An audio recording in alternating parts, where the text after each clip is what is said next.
사암침 방광정격 상향보. 김관우 원장님의 실전 사암침법. 표병에 대한 방광정격의 운용의 내용을 인용하면 다음과 같습니다. 족태안경은 은표행. 경락으로서 표기를 소통시키고 방광의 정상적 기화를 가능하게 합니다. 1차적으로 표부에서 청양기을 소통시켜 온후작용을 발휘하는 한편 양위, 인표부가 열화되지 않도록 제어합니다. 그리고 발안과 소변 배출을 적절히 조절함으로써 표부의 병리적 수가 정류하지 않도록 합니다.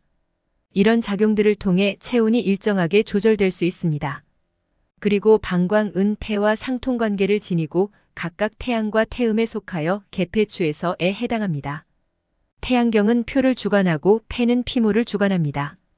따라서 족태음의 강화는 위기의 강화로 이어져 부정거사의 기능으로 발현될 수 있습니다.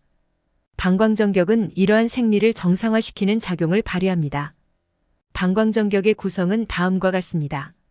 상향 지음보 족삼리 위중사. 상향은 양경에서 금의 송열로서 양경 전반에 걸쳐 강력한 통기작용을 발휘합니다. 지음은 족태양경의 정열로서 근결론에서 태양의 근에 해당하므로 족태양경에서 기기의 울체를 해소합니다.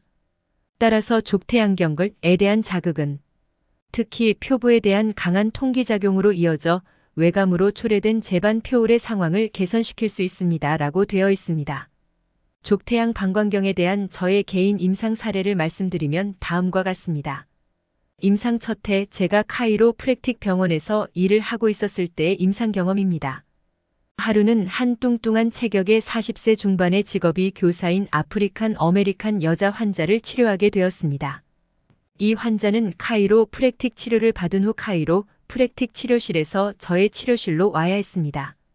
환자가 카이로 프랙틱 치료를 받은 후에도 아직도 극심한 허리 통증이 있었습니다. 그래서 저의 치료실까지 거의 기다시피 해서 바로 옆방에 있는 저의 치료실로 겨우 오셨습니다. 제가 저의 치료실에서 환자를 부축해 주어서 겨우 저희 치료 침대에 환자를 눕힐 수 있었습니다. 환자를 문진을 해보니 환자가 디스크 병력을 가진 환자였습니다. 환자의 디스크가 다시 재발하여 극심한 통증으로 걸을 수조차 없었습니다. 임상 첫해 임상 경험이 전무한 저로서는 환자를 어떻게 진단하고 치료해야 할지 정말 막막하였습니다. 그동안 공부하였던 동시침과 사암침의 수많은 치료혈 중에서 환자의 통증 부위를 진단한 결과 환자의 통증이 방광경상에 있는 것을 토대로 먼저 방광정격을 한번 사용해 보아야겠다고 생각하였습니다. 그래서 사암침의 방광정격을 놓기 위해 40x50침으로 상향혈을 96보사를 하였습니다. 그 당시 저는 사암침을 놓을 때 40x50의 굵은 침을 사용하였습니다. 임상 첫해 임상 경험이 전무한 저는 사암침 김홍경 선생님의 말씀대로 사암침은 아파도 효과가 좋다는 믿음을 갖고 임상을 했었습니다. 상향혈을 96보사를 할 때는 사암침의 보사법에 따라서 96보사를 하였습니다. 사암침의 보사 방법은 보사를 할 때 보사의 좌우를 정할 때는 남녀 상하, 좌우 오전 오후를 따져서 좌우를 정하여 96보사를 합니다.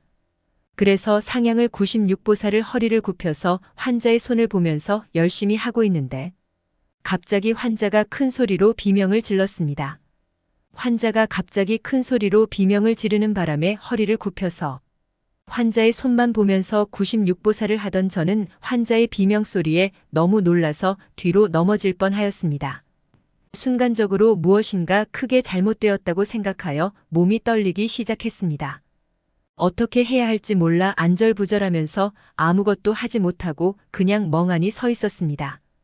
다행히 환자가 진정이 되어서 조용히 누워 있었습니다. 그래서 저는 어떻게 해야 하나 고민하다가 일단은 계속 치료하기로 하였습니다. 사암침 방광정격은 상향보 지음보 족삼리 사위중 사이여서 제가 상향혈보만 하였기 때문에 계속해서 방광정격 지음혈을 자침하여 96보사를 하려고 하였습니다. 그래서 재기와 지음혈을 보사하려고 침을 잡으려고 할 때 이를 지켜보던 환자가 너무 놀라서 눈이 휘동그레졌습니다. 환자가 너무 아파서 침을 못 맞겠으니 침을 더 이상 놓지 말라고 했습니다. 그래서 저는 환자의 말에 시무룩해져서 멍하니 그저 환자만 보고만 있고 있었습니다.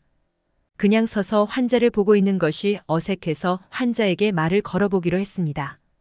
그냥 형식적으로 별 기대 없이 허리 통증이 좀 어떻나고 상태를 물어보았습니다. 환자가 대답하기를 극심한 허리 통증이 기적같이 사라졌다고 했습니다. 그토록 심하던 통증이 기적같이 사라졌다고 해서 저는 도저히 믿기가 어려웠습니다. 환자가 첫 번째 치료를 받은 후 이틀 후에 다시 치료를 받으러 내원하였습니다. 그래서 환자의 허리 통증이 어떤지 물어보았습니다.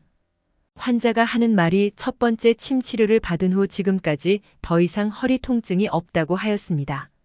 환자가 더 이상 허리 통증이 없다고 하면서 본인이 비만하고 고혈압이 있는데 침으로 치료받을 수 있는지 물어보았습니다. 그래서 환자의 비만과 고혈압을 치료하러 하였습니다.